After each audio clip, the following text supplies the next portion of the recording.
Eventually, long story short, I probably didn't lose a lot of money out of it, but I didn't make much money out of it either, and tied up some capital that could have possibly been used to purchase another property, which is a lot better at the time. You're listening to Property Investor Tales, stories from the front yard. Here's your host, Tabitha Bright. Hello and welcome to Property Investor Tales, stories from the front yard, where I get to speak to property investors from around Australia about their investing journey. My name's Tabitha Bright and I'm head of the coaching and advising team here at Positive Real Estate, where we help people build wealth through property. With over 8,000 clients across Australia and New Zealand, there are some incredible stories to tell, which hopefully make your investing journey that little bit easier along the way. So my guest today is Nathan Hill, 7 properties, and he's got some stories to tell, including why exotic investments are not necessarily the best returning, why working with an experienced finance team is essential to your results, and Nathan's top tips for investing success. So enjoy this conversation with Nathan. Hi everyone, it's Tabitha here from Positive Real Estate, head of the advising and coaching team, and I am super excited to have Nathan Hill with us today. Now Nathan, you've been part of the program, for how long? Been about 10 years now.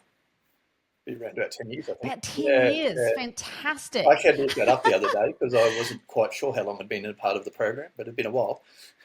Well, 10 years is a decent stint, and it's I think everyone appreciates us interviewing people from A, all walks of life, and B, different times in their journey in the program. So it's great to hear that you've been part of the program 10 years, and you're holding around 7 properties at the moment, which is an awesome effort, and it's taken you that 10 years to accumulate those? Yeah, it has.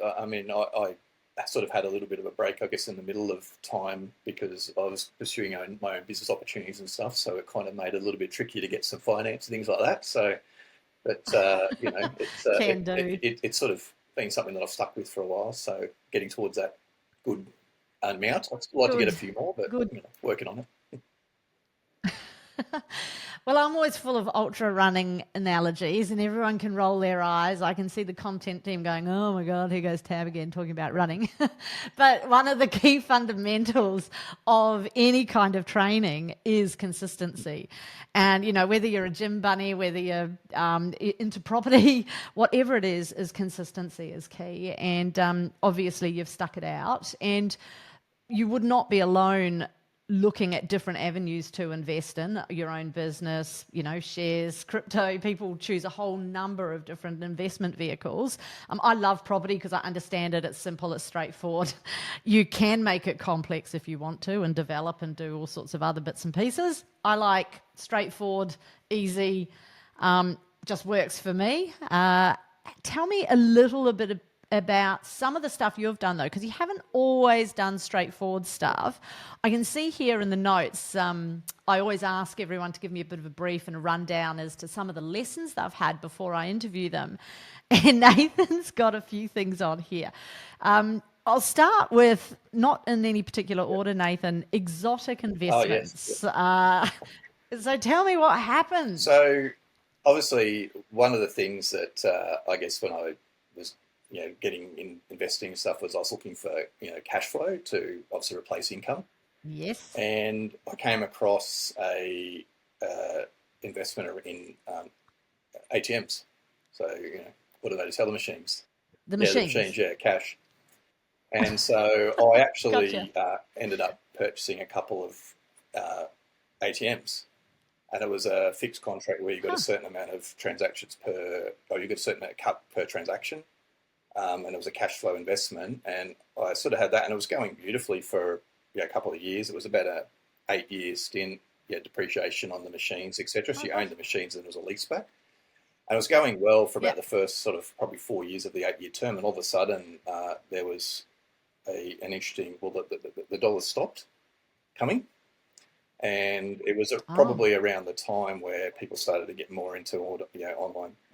Direct payments and things like that, and cash was going there. And so anyway, went through that process and started making inquiries of the company, all that, and actually found out that there was a little bit of maybe dodgy characters involved in it. And it was a little bit of, so Oh. they sold the machines to you, you purchased them, and they leased them back and paid you the income. Anyway, eventually, long story short, I probably didn't lose a lot of money out of it, but I didn't make much money out of Yeah. it either, and tied up some capital that could have possibly been used to purchase another property, which is a lot better at the time. Had to go through Yeah. some legal avenues to, essentially liquidate the machines and stuff like that. Found out one of them wasn't even installed where it was meant to be. There was all sorts of drama and stuff like that. So yeah, it was an interesting investment, or an interesting sort of time. But I guess it taught me to stick to your knitting and focus on the meat and potatoes as opposed to the exotic desserts that you want to have, down the track. So yeah, Yeah. it was a bit of an interesting time. But I know. I feel you. Yeah, it's funny. It's often we do get swayed by what seems like. I mean, it sounds like there was some solid yeah, foundation to the idea of it. And then obviously we've all stopped using cash pretty yeah. much. Although it's with all the fraud that's happening at the moment, I must admit the old Nana in me starts thinking about putting stuff under the mattress again. I'm not doing it. I'm just thinking about it. Depends which mattress you Um, got. You need a decent mattress for that. Make sure it's all protected and stuff. yeah, you don't want a fire. Yeah, no, I am joking about the mattress, but sometimes we can get swayed, and it's really interesting. I did a similar thing. It wasn't ATMs; it was cash flow with students. Some of you guys might have heard me talk about this before. And I was getting 15, 16, sometimes 17% returns cash flow on cheap properties in a student town in New Zealand. And I thought I was genius. And then when I realized the actual cash flow I was getting, because I had cheap properties, 17% on, 150 grand is nix, right? And then all the money that I'd pumped in, because I was a foreign investor essentially, even though I'm a citizen, investing from Australia, I had to put in more cash to get the property. So I had all this capital, like you, tied up in something that seemed a bit exotic. I had, multiple tenants leasing to, it was like, sometimes they were paying cash. I had a property manager run off with the cash. I had, they'd pull up floorboards because it was so cold in winter and use it to start a fire. It was like nut stuff. And in the end, it just got so hard and we sold them. And if I'd put that same capital into a property across the road here in Paran in inner city Melbourne, I would have made $500,000. And I'm lucky if I got away with it, I don't know, 20, 30K Yeah. probably. Well, I think I've got All up. the similar scars from that one because while I didn't lose money, I lost opportunity, obviously, of having that money 100%. invested somewhere else, and then obviously the capital gain that could have come from that as well. So, I try not to think I about that too know. much anymore. Well, I always like to talk about my scrapes and my bumps because I think it's important for people to hear these lessons because we learn far more from our mistakes than we do our wins, Oh, yeah. right? I've got lots of those, don't worry. At the risk of sounding very chocolate box. You also talking about lessons. It sounds like you've had some pretty important lessons along the way with your 10 years of investing. So we've got the importance of having a good relationship with your property managers. So especially on-site managers, which is often a Queensland thing. Yeah. Tell me a little bit about that because there was a heritage order. And so this is going back a few years now, and it's actually happened probably, I just think it might have been just before, because it was the first property I bought, and I've held it for 25 years now. So it was the first investment property I bought. Mm-hmm. And so it was probably actually, this probably happened just before I joined the Positive Real Estate program, the mentoring program. Yeah. And there was an on-site manager at that property, and his sort of business, they were the best ones that have been there. It was like the third on-site manager, I think, for the property, but they were the best ones. They were always did the right thing by me, always had things sorted and all that. And what actually happened was because it was there was sort of heritage components for this complex. It's a complex down at Tenerife. I won't mention the name of it just in case, but it was there was some heritage aspects to it. And what actually had happened was the developer at the time obviously hadn't treated some wooden arbours properly that were part of, and that would actually have heritage order on them, and they'd rotted out. So they had to be replaced because they were a danger. And the on-site manager at the time had Right. given information to the committee, the body corporate committee, to say, hey, there's heritage on this. You need to actually make sure you do it the right way, go to the council and all that sort of thing, and make sure you get all the right permits and all that. And they kind of just ignored his advice and went and commissioned the work to take down the arbours, which we had to pay a special levy to do, mind you. So it was probably an extra $1,500 or something that all the owners had to pay to actually do the work to remove them. And then time went on a couple of months later, and then the Brisbane City Council came and actually said, oh, you've got to reinstate this now, and it's basically a massive bill. It was like literally, going up over $500,000, up towards $1 million to actually reinstate it. And it was going to, I think it worked out roughly that every investor was going to have to, or every owner was going to have to come up with over $10,000 each to actually do it. Ouch. And yep. But what actually happened was eventually, the property manager obviously having that information, and he was involved with that, and they actually managed to convince the council that it was required work and all that, and they got through that. So luckily that got set aside. But then the committee kind of took a bit of a vindictive approach against the property manager or the on-site manager, and started threatening his business because apparently it was all their fault for not maintaining and this and that and the other, which wasn't true because I had all the information and seen all that stuff. So actually, I don't tend to get too involved in committee things in my investments because I believe the people that live there should be doing that. As long as it's not going to affect my investment, I'm pretty cool with it. But obviously this was becoming an issue where it was potentially going to affect my investment, because obviously when you see body corporate strife, if you want to sell that property, people can look those records up and say, oh, I'm not going to touch that investment because there's trouble in that complex. And so... very important. Yeah, so I ended up going to bat for him and actually travelled at my own expense up to, I was living in Canberra at the time, travelled up to Brisbane to actually go to some of the body corporate meetings, which I would normally never go to actually go in and advance for that person. But that was all out of the fact that I had a really good relationship with the property manager. The on-site manager, they'd always kept me well informed because I was, it was a remote investment at the time, always sort of looked after me. So I felt it was important for me to try to look after their business as well, because they were being threatened by the people on the committee. Oh my gosh, so it all got very messy. And anyway, it was a pretty hairy sort of time, but we got through that and moved on. The people that had that investment, the on-site manager, there's since been a couple of new on-site managers there, but I've been with all the on-site managers through that. And I've always found it's really important to make sure that you have that good relationship with them, because they're your eyes and ears on the ground for your investment and knowing what's going on.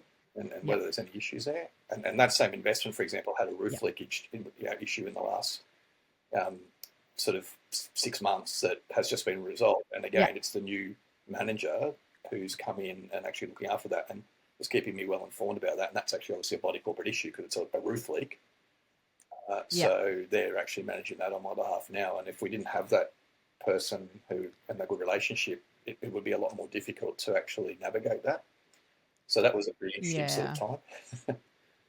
Okay, got it. So the lesson from that is, always have a good relationship with your property managers, whether they're on-site or otherwise. Absolutely. I mean, they if you really don't, and if you don't, end of the day, you've got to sort of make sure that they're working for your benefit as well. Because one of the dangers 100%. You can have with on-site property managers, and it's probably happened a little bit in that same investment, not the manager I'm talking about, but the subsequent one, where particularly with on-site management, you can have an issue where the on-site managers sometimes, because they know the tenants, they see them, or they see them every week in the complex, can actually almost work for them rather than working for you as the owner.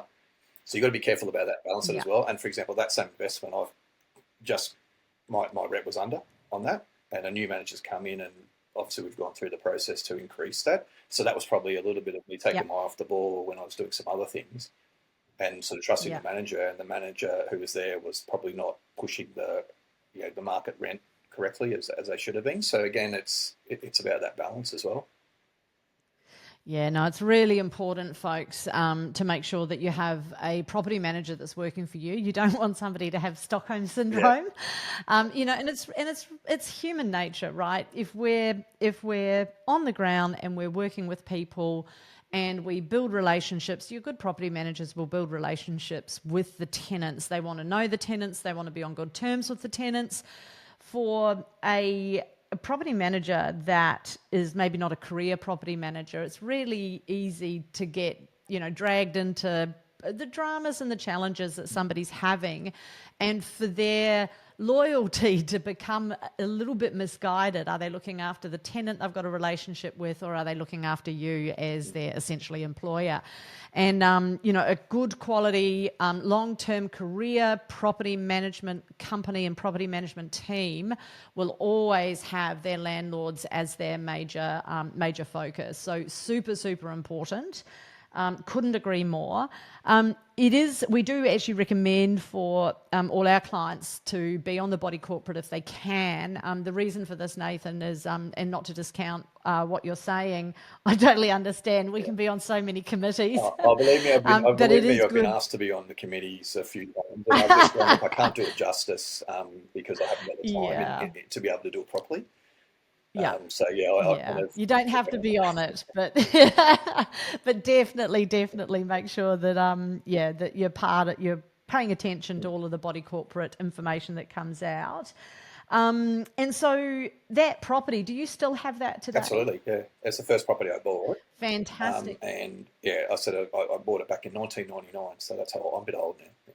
1999. It was my first investment Do property. you mind me asking what you bought it for? So I bought it for $213,500. Right. Has it gone up much in value? Yeah, it'd probably be worth around 700. It hasn't been the best investment, but I think I've had, well, it's good. It's good, but there's other properties out there that have done better, I guess. But well, there always is. I mean, there's always... It's also in an area, Tenerife, right, in Queensland.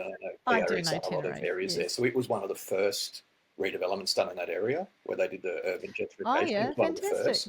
So it's shown its age now. I've done a full renovation on it since as well, which was a whole other story, but we won't get into that one. And done that sort of work on it. So, but literally, I've had 1 week of vacancy in that whole time.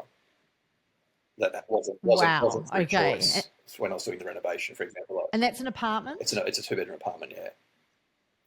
2-bedroom apartment. Okay, so there's this fallacy that apartments don't get capital growth. We know that's not the case. They absolutely do get capital growth. But like all properties, it's never delivered, A, consistently, or seldom delivered consistently. B, never when you want it to be, is my experience. We're seeing... Because of where we are in the market with Brisbane at the moment, we're seeing some big valuations come in on property that hasn't even settled yet. I think we've got one coming up in Nunda.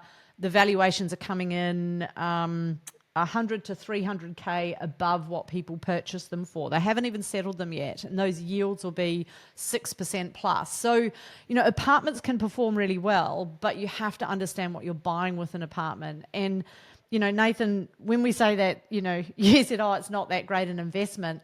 It's gone from 200 odd to 700 odd. Sorry, I probably misspoke a little bit. It's been okay. It's been good, and it's been solid. Yeah. It's I look at other ones and I go, we could have made a little bit more in other markets and stuff like that with that first investment. And, I remember going. Well, hindsight is a wonderful thing. Well, I remember going and seeing that because I was young. I was only like 24 or 25 at the time when I bought that. Shows how old I am now. And I remember going and looking at it and going in the complex and going, oh yeah, it's all right. There's nothing really that sort of inspiring.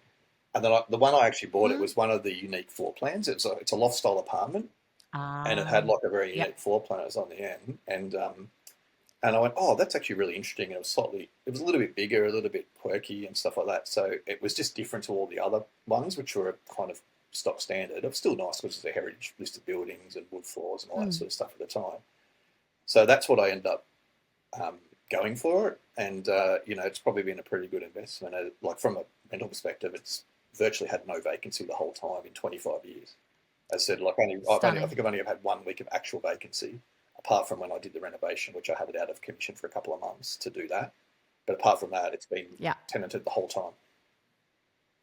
Yeah. And once again, I'm just going to highlight the lessons for everyone, Nathan, because sometimes when we've been investing for a long time, there's an assumption that people get the lesson that we're talking about. And one of the lessons here is that you buy the best quality property that you can afford to buy. Now, we can't all afford to go out and buy our dream home the moment that we buy our first home. Sometimes we have to slowly upgrade to that. And it's the same with investing. You do the best that you can with the resources you have at the time. And so for Nathan, he's bought a $213,500. I remember it well. $13,000 apartment. Not bad. And ended up with something, well over 700,000, which is pretty damn fine. So the next thing I wanted to talk to you about was you've got here a story getting caught out with lenders when doing a renovation. Oh yeah, that same property. It's all happening with this one. Oh, the same property. Yeah. So we are going to talk about that then. Yeah. So tell me about that. So because renovation's a great strategy to add value, and so you can add value to an apartment, folks. It doesn't mean that you can't. So tell me all about what's happened here. So this happened probably, when was APRA, all the APRA changes? Because that's what it was. It was around 2017, 2018? 18, 19? Yeah, around that time. Maybe 17. Yeah. So obviously with that property, it was getting up towards that 20-year mark. So it was starting to look tired. There were some issues with there'd been a bit of water damage from a dishwasher that had blown up, which buckled some of the floors and stuff like that. So I actually thought, I could either take a bit of a hit on the rent, or I could go, you know what, I need to sort of refurb the apartment and put a little bit of capital back into it to set it up for the next however long. And I had no intention of selling it. And so anyway, did that, and I actually got a design person to run it, which wasn't very good, but that's a whole other story again. And anyway, came to an agreement and put about 40 or 50 grand into it. So at the time, I didn't have that cash available, but I went to refinance my loan to actually extract that as equity, to refinance from one institution to another to actually be able to get that amount of money so I could fund it. So essentially no real cash down, I guess. So did that, and it was with a certain bank, and I won't mention them in case they want to sue me or something.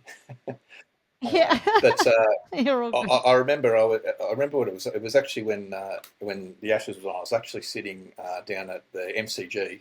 I was actually at the MCG with my dad. It was the first time that I'd been to the MCG for cricket. And I think it was second or third, we went to all 5 days of test match. And I think it was the second or third day of the match. And I finally got the call through to say, the bank's approved the loan, the drawdown. And I went, oh, fantastic, that's great. And so we pulled the trigger on, agreeing to the terms for the person to, take on the renovation. So we'll commit the funds and all that, signed all that sort of stuff. Yep. And a couple of days later, the bank actually rescinded their approval based on changing credit requirements. So that actually given me when a the verbal stuff hit. Decision over the phone through a broker. And then a couple of days later, they went, no, we do it. So the big lesson there was don't sign on until you got this other stuff signed first. You got it in writing. Yeah. And so that put me in, and my wife in a bit of a tricky situation where we had to kind of scrape and scrounge to fund that, fund the renovation that we committed to. Now, we got it over the line in the end, but there was lots of creative finance and moving money around and doing all sorts of fun stuff as well. So, that was a pretty big lesson, just to make sure you get everything in line before you actually commit to the investment. Yeah, absolutely. And there's also a lesson here around lending. Like, lending's probably been quite challenging. I mean, it's been challenging post GFC. I always think back to the pre-GFC days, being a bit of an old back, and only I can say that about myself. And we're in the good old days, as we called it. There was a brief window of time pre-GFC, and there was a reason there was a GFC, because you could write down on a bit of paper pretty much what your income was, and if you had an ABN and you were GST registered, you could lend, and they didn't really question it. It was that straightforward, just about. I'm embellishing a little bit, but it wasn't much harder than that. Obviously, the LVRs, so the loan to value ratio, how much you could get out, was down to around 70-80%. It wasn't at 90% or above. But it was still straightforward, easy money. And then after the GFC, everything, and the credit crunch, everything tightened up. It released again, and we saw 97% lending. So you'll find that lending follows similar waves to the property market. You know, it'll have its ups and downs, but it slowly just sort of makes its way up. Lending's the same. It goes up and down. It has cycles, and we saw post the 97% lending plus, we had a bit of a credit crunch again with APRA. APRA is the body that monitors the bank's lending in line with ASIC, and they got really tight on how the banks were lending, what rules they were using, their servicing calculators, the buffers they had to hold as financial institutions, and all of that kind of stuff. And so lending contracted again. And what Nathan's saying here is one moment he was able to lend quite easily, and then all of those rules changed almost overnight for him. It literally was and overnight. because he hadn't had it, It literally was. yeah, It was like literally 2 days later. overnight. Oh, you poor man. It the verbal suddenly became a nah, and the bank retracted their verbal approval. So yeah, always get it in writing, but don't be surprised, folks. That lending can change on a dime. So, you know, if you've got your pre-approval, you're usually pretty good, but just make sure you're working with a good quality broker that understands what you're trying to achieve and is au fait with investing. And is accredited with a multitude of lenders. Like there's actually hundreds of lenders out there, many that you will never have heard of. And a good quality broker will have, you know, 30, 40, 50 at their fingertips. So if you don't service with one of the big four, there will still be a multitude of options for you. So make sure you're getting good quality advice with your finance brokers. I've also got something here. There were recent times issues with serviceability. So we're still talking lending here in various structures. So tell me a little bit about what's happening now for you and challenges that you're having in that space. Yeah, so look, one of my sort of, I guess faults, if you want, is I like to do too much at once. So you like I to like what, to do sorry? too much at once. So I get excited and I want to do every deal and I want to do 1,000 things at once. And obviously sometimes you can't do that. So literally, said no investor ever. yeah. So literally in the last couple of years, I've done house and land build down at Thornlands.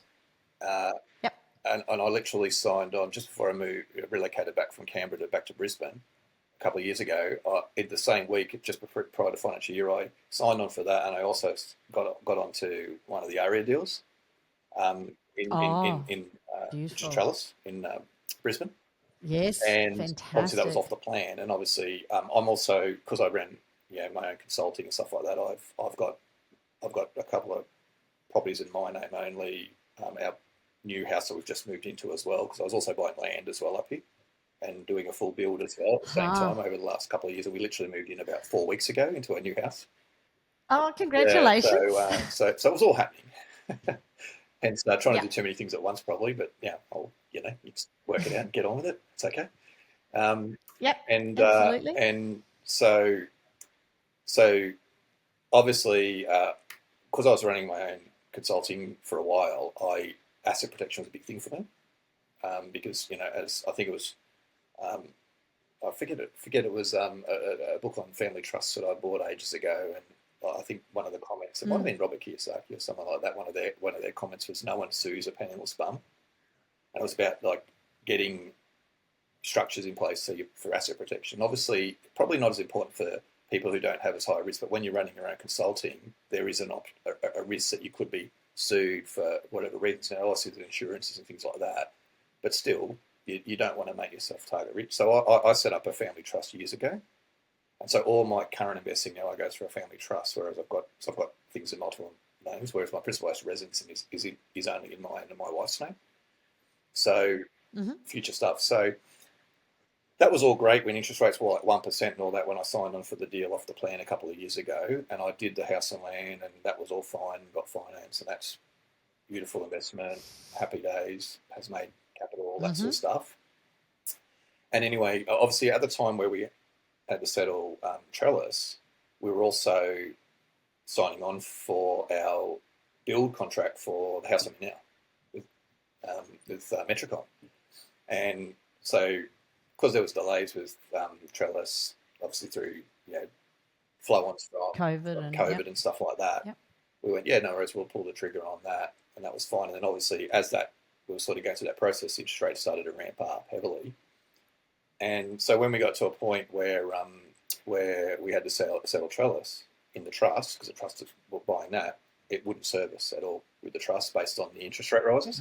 And part of the problem was, this is some of the things with when you've got multiple borrowing entities or buying entities, you've got to be careful with is if the apartment was in myself and my wife's name, we would have serviced no problem, been able to get the loan to settle. But because it was in the trust, and because we've got a corporate trustee, we're directors of that corporate trustee, all of our personal assets went into, we had to be guarantors for the trust. So all the personal assets flowed across into the trust books. Whereas if you are doing it in your own name, all you need is a letter from your account to say the trust is self-sufficient and manages itself and it doesn't have any, uncapped liabilities, and the lenders will take that. So if the buying entity had been us, we would have been able to service no problem and settle it no issue. But because it was in the trust, we couldn't. So then there was a mad scramble on to work out, well, how am I going to settle this? Because there was over 200 grand of equity sitting in that property, probably 300 grand now from current prices, sitting in that because it, it's gone up massively in the couple of years since the off the plan. And I was like, I'm not letting that go. So there was all sorts of creative financing and creative ways and redrawing off personal loans and then on lending that to the trust to actually get it over the line.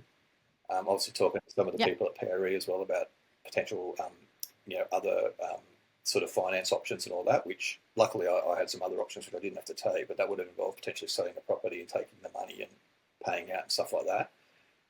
Those sort of private finance type arrangements. But obviously we were in a situation where we couldn't change the buying entity of the property as well, because obviously there was a lot of money in that, and people were happy to probably let those contracts lapse and put them back on the market, etc. Yeah. So it was sort of a tricky time, but it was like, just because one door closes, there's always a solution. It is, I guess, the lesson. There's always an option. There's always a way you can jig things and create things. And as I've learned over my... So you got it done? Yes, we got it done, absolutely. And now it's sitting there getting massive rent and sitting there going happy days and all that sort of stuff. So that's fantastic. But, I did some family loans, and I'm giving my interest loan that I would have got in my name, and I'm paying that to some family, and then we're for short term, and we did all sorts of stuff like that. So there was a lot of creativity that we went through to get that. To get it done. Yeah, to get it done. Yeah. And obviously being able to leverage the aforementioned, probably, this sounds like a problem property, but it's not really, the 25-year-old property. I was able to leverage equity out of that to get a part of it done as well. Out of that, so that you could, got and it. So that was sort of, and so this is... It was a pretty interesting sort of time, but we got over the line in the end. Yeah, and this I'll just recap a lesson on this. So this is something that sometimes people don't realise. They might, like Nathan had a reason to set up a company trust structure, a discretionary trust / family trust. There's all sorts of different trusts. There's hybrid trusts, there's unit trusts, there's, you name it. I think I've held property in most of those trusts. There is always a trade-off, and sometimes we can focus on asset protection and we don't always understand what the trade-off of that asset protection is. So you've got to remember, with everything, there is a action and corresponding reaction, if you think of it like that, or the yin and yang, right? Nothing is for free with the ATO. So one of the good things about having property in a trust is when that property is performing, when you've held it for a while and it's cash flow positive and you've paid a lot of the debt down, you have the ability with that trust to funnel income in a very tax effective way, which can really reduce the tax you're paying on investment earnings. However, one of the flip sides of that, because nothing's for free, is when you often first have a property in a company trust structure, particularly a discretionary trust, you don't get necessarily, depending on how it's structured, to claim that against your personal income. So you don't get the tax deductions, and that can massively impact your servicing.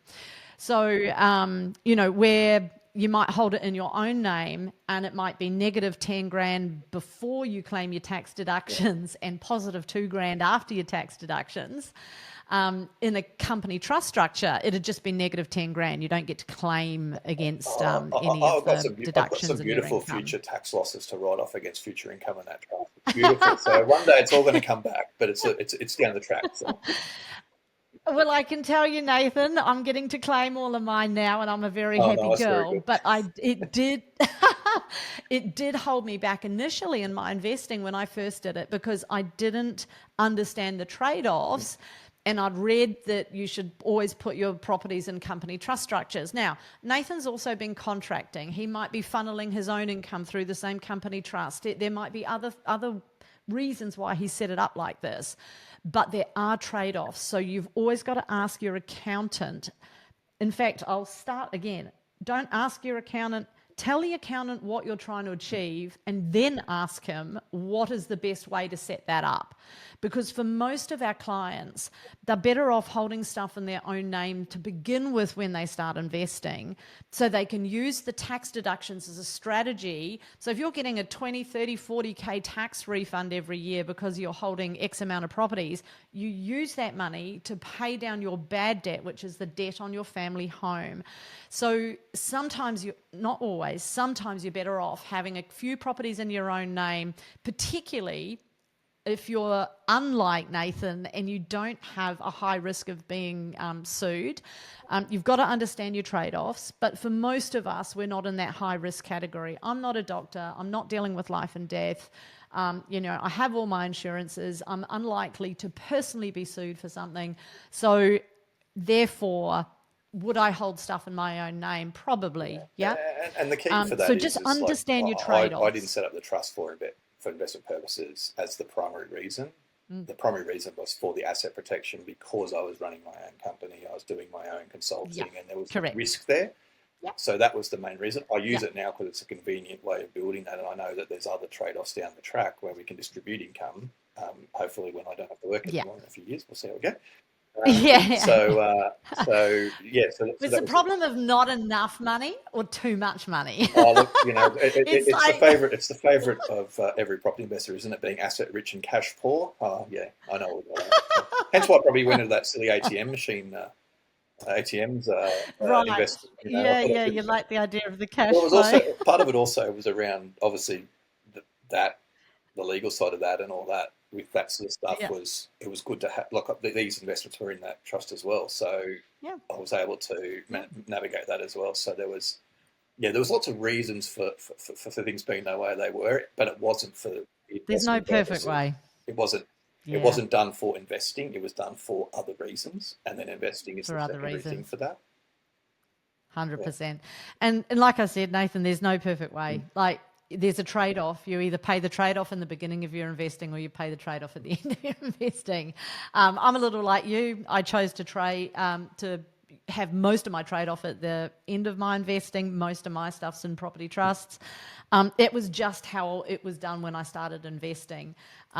For a lot of people now, they're utilising other vehicles like super as well, which I am not qualified to give advice. We're not going to talk about that today. I do my self-managed super as well. I have not done property in my super.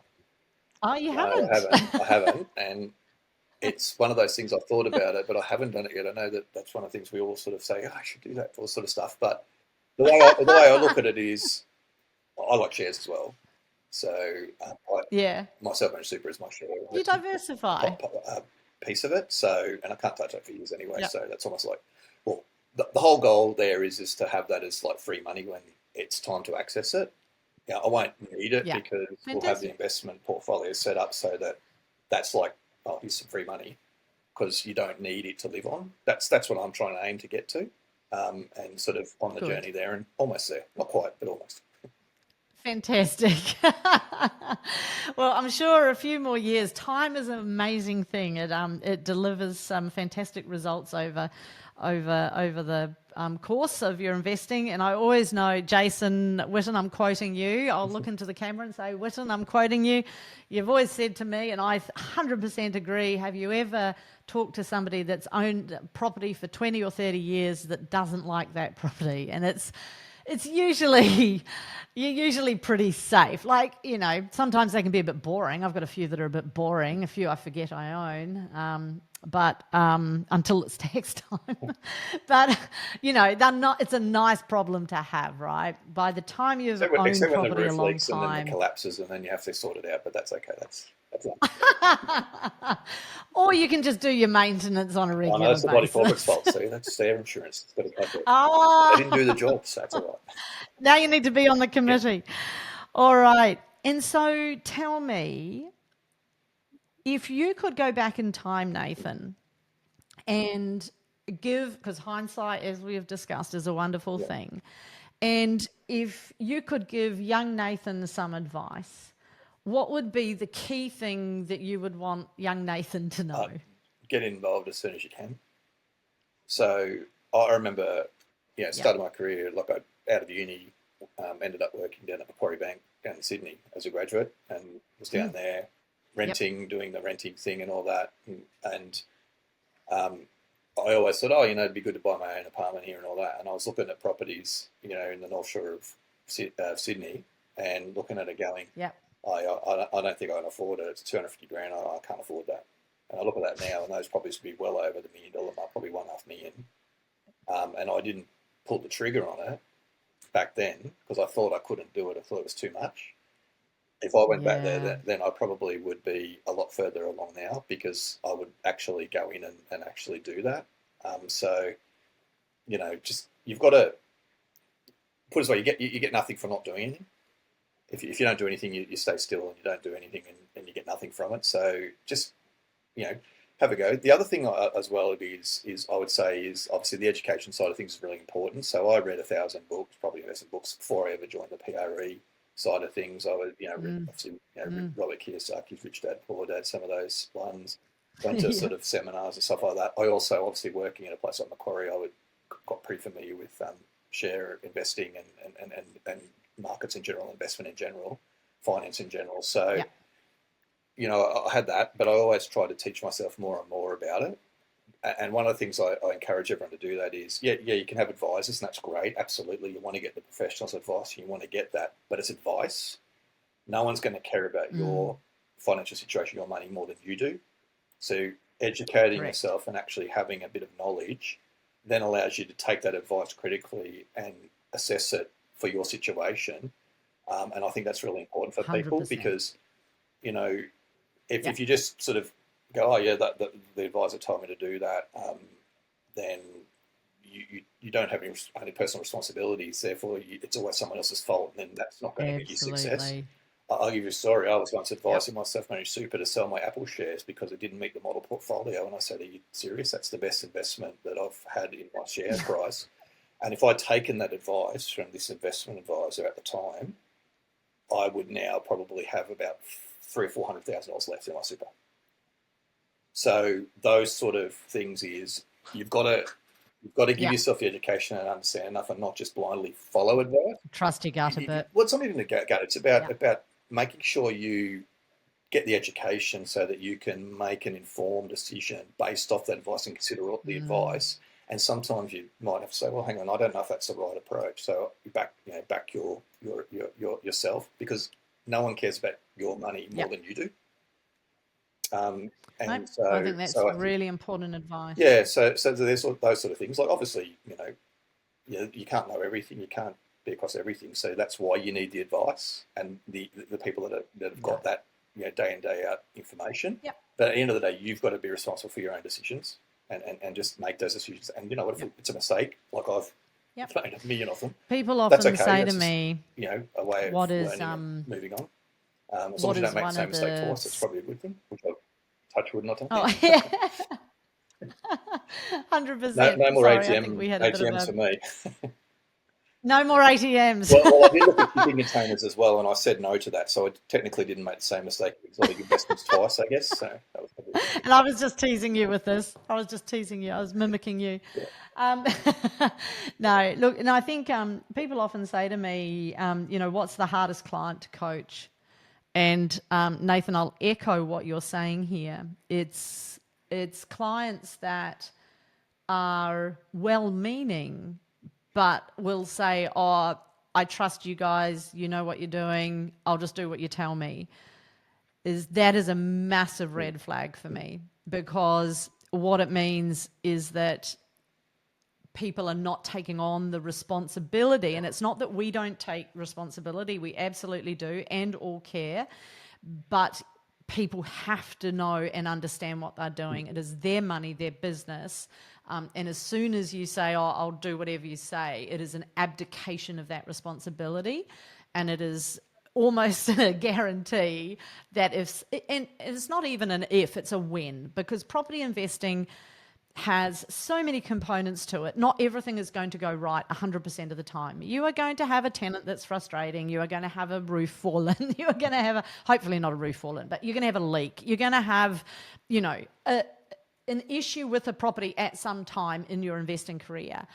And if you haven't taken responsibility, if you don't know what's a normal problem versus an abnormal problem, when to get worried, when you know it's just a straightforward thing and these are the steps that you take, then you're going to have a very rough ride. And it's that kind of situation where people's expectations don't get met, and there can be, challenges managing people's mindset around investing, because, money is complicated because it involves our emotions, and we often tie up a lot of self-worth with money. We tie up, we have historical stories around money, how our parents dealt with it, whether we were wealthy or poor, or our parents had gone bankrupt, or, what other kids had and we didn't. There's a wealth of reasons that money becomes an emotional journey. And so if you then have no understanding of what's happening with your money on top of that, and there's a challenge, then you can see it becomes a bit of a cluster really quickly. So I 100% concur, and I wanted to really jam that one home tonight, that taking responsibility is massive. And yep, big tick on the starting early. Start as early as you can, folks. Yeah, we have started earlier, actually. Awesome. Or just started before. You, me both. And do watch, just so, because it's really painful for you and I that didn't start at 18 like some of our investors. Watch that last podcast episode with Liam. Actually, it was the second to last one. He started at 18 and has done an amazing job. And I just think, geez, I wish I'd been that smart at 18. Took me until, I think I started around 24. Yeah, and even same then, time I started with my first investment. I had shares and stuff like that before that, but the first one was 1999, so it would have been about age, 24, 25. Yeah. No, I was a rat bag before that and did nothing but spend Pretty it. much, yeah. But I've talked about that at another time. Anyway, Nathan, thank you so much for your time tonight. And thank you for being part of the podcast series. Thanks for having me. Thank you. Much appreciated. That's it for now. And we'll see you around the traps, folks. Bye for now. Hey, thanks for listening to Property Investor Tales. Remember to subscribe so you get notified every time a new episode drops. As you can guess, I love hearing people's property investor tales. So if you'd like to share yours, then please get in touch with me via email at propertyinvestortales@positivementor.com.au. We would also love your feedback, and I would appreciate a 5-star review over on Apple Podcasts or Spotify. Remember, you can watch all of these podcasts over on YouTube at Positive Mentor or at positivementor.com.au. Until then, take care, happy investing, and bye for now.